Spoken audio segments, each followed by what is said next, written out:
السلام علیکم ورحمۃ اللہ وبرکاتہ۔ قال النبی الکریم صلی اللہ علیہ وسلم: الطہور شطر الایمان، او کما قال علیہ الصلاۃ والسلام۔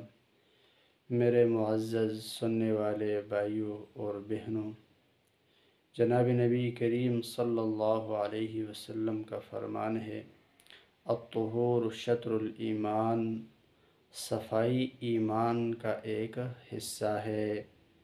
صاف ستھرا رہنا، اپنے آپ کو صاف کرنا، صفائی کا خیال کرنا، یہ ایمان کا حصہ ہے۔ دوسری جگہ میں اللہ کے پیغمبر فرماتے ہیں: مفتاح الجنت الصلاۃ و مفتاح الصلاۃ الطہور۔ جنت کی کنجی، جنت کی چابی کیا ہے؟ نماز ہے۔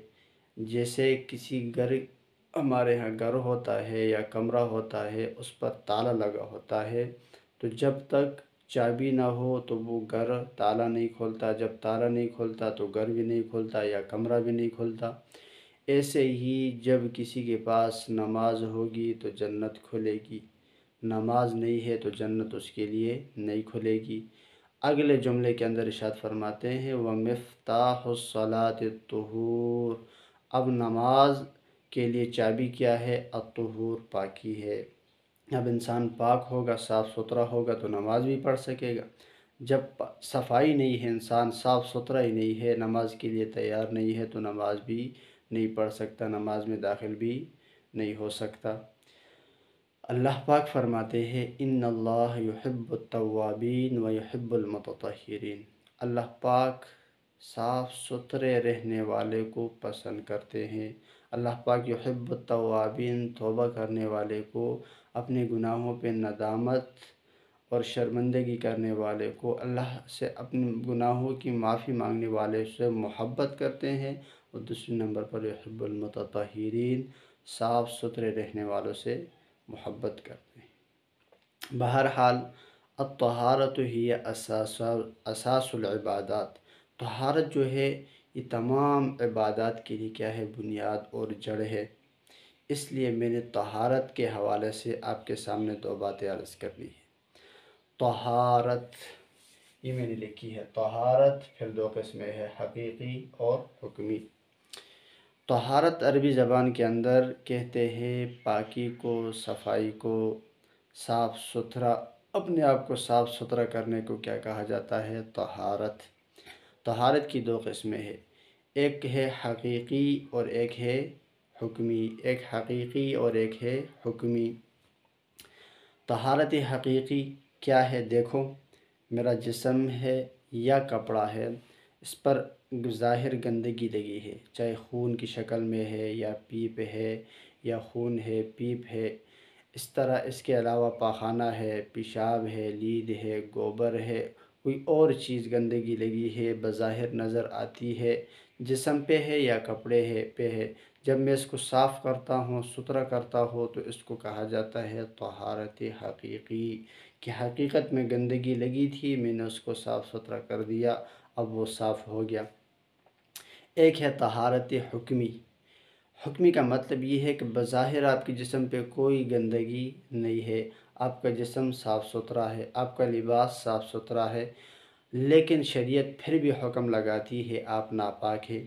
جیسے مثال کے طور پر آپ انسان کو جب کسی غسل کی ضرورت پڑتی ہے، غسل انسان پہ فرض ہو جاتا ہے، تو بظاہر انسان کا لباس بھی ٹھیک ہوتا ہے، صاف ستھرا ہوتا ہے، انسان کے کپڑے بھی صاف ستھرے ہوتے ہیں، لیکن شریعت حکم لگاتی ہے کہ یہ انسان ناپاک ہے، ابھی مسجد میں نہیں جا سکتا، ابھی تلاوت قرآن نہیں کر سکتا، اس لیے کہ یہ ناپاک ہے، لیکن حکماً ناپاک ہے، تو اس کو کہتے ہیں طہارت حکمی۔ یا انسان کیا ہے؟ بے وضو ہے۔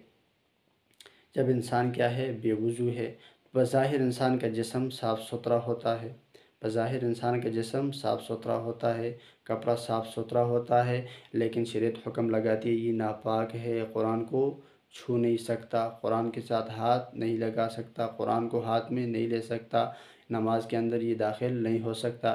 یا جس طرح زنانہ کیا ہوتی ہے، عورتیں ماہواری کے اندر ہوتی ہے، حالت حیض میں ہوتی ہے، بظاہر تو کیا ہوتا ہے، جسم ان کا صاف ہوتا ہے، لباس ان کا صاف ستھرا ہوتا ہے، لیکن شریعت حکم کرتی ہے کہ یہ ناپاک ہے، اب فلا یہ کیا ہے، فلا یقربن الصلاۃ، نماز کے قریب نہ آئے، کیا نماز کے قریب نہ آئے، اور قرآن نہیں پڑھ سکتی، قرآن کو ہاتھ نہیں لگا سکتی، مسجد میں نہیں آ سکتی۔ ظاہر میں تو کوئی گندگی نہیں ہے، لیکن شریعت حکم کرتی ہے کہ اس وقت کیا ہے، فی الحال ہی کیا ہے، ناپاک ہے۔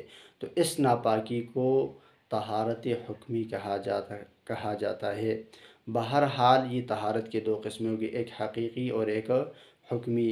اور طہارت کی بات میں نے اس لیے چھیڑی ہے کہ تمام عبادات کے لیے کیا ہے، بنیاد اور بحیثیت کیا ہے، جڑ کے ہیں، اس لیے اکثر عبادات کے اندر طہارت کی ضرورت پڑتی ہے۔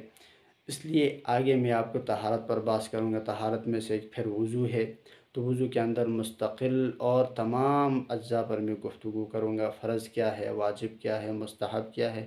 اس لیے جب انسان کا وضو ٹھیک ہوگا، اور وضو تب ٹھیک ہوگا کہ فرائض کی رعایت کرے اور مستحبات کی رعایت کرے، مکروہات سے اپنے آپ کو بچائے، نماز کے اندر فرائض کو بجا لائے۔ تو جب ان تمام چیزوں کا خیال کر کے انسان وضو کرے گا، تو انسان کا وضو بھی کامل، جب انسان کا وضو کامل ہوگا تو اس کا اثر آگے نماز پہ پڑے گا، تو نماز بھی انسان کی کیا ہے، تکمیل کی طرف پہنچے گی، خشوع اور خضوع کے ساتھ ہوگی۔ اللہ رب العزت ہمیں شریعت کے احکامات کے مطابق زندگی گزارنے کی توفیق